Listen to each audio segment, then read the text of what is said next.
On nous interpelle souvent sur le sens de certaines mitzvot, notamment celles qualifiées de chukim, mitzvot qui dépassent la raison, telles que les animaux interdits à la consommation et l'interdiction du mélange du lait et de la viande, etc. Or, certains pratiquants sont assez mal à l'aise lorsqu'ils sont à court d'explications.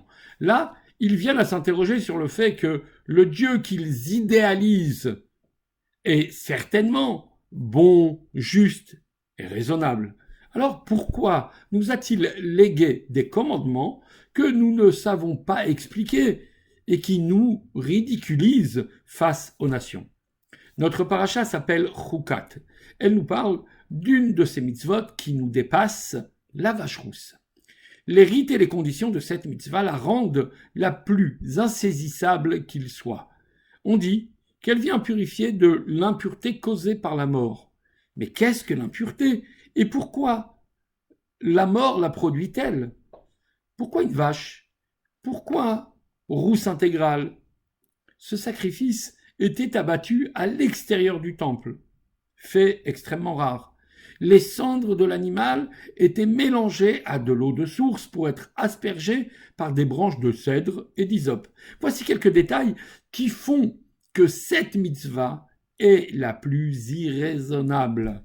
C'est d'ailleurs pour cela que le verset l'appelle Chukat ha-Torah, le décret, s'il n'y en avait qu'un, de la Torah. En fait, si nous cherchons vraiment à être logiques, la question n'est pas pourquoi avons-nous des commandements qui nous dépassent, mais plutôt, puisque les commandements sont la volonté de Dieu, qui, par définition, dépasse toute rationalité, n'est-ce pas? Alors, comment est-ce possible que certains de ces commandements soient compréhensibles?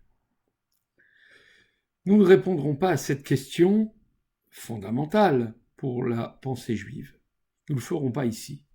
Disons seulement que pour dire vrai, nous ne pratiquons pas les commandements de la Torah, même les plus logiques, parce que la raison nous y contraint, mais simplement parce qu'ils sont uniquement les mitzvot que Hachem nous a donnés.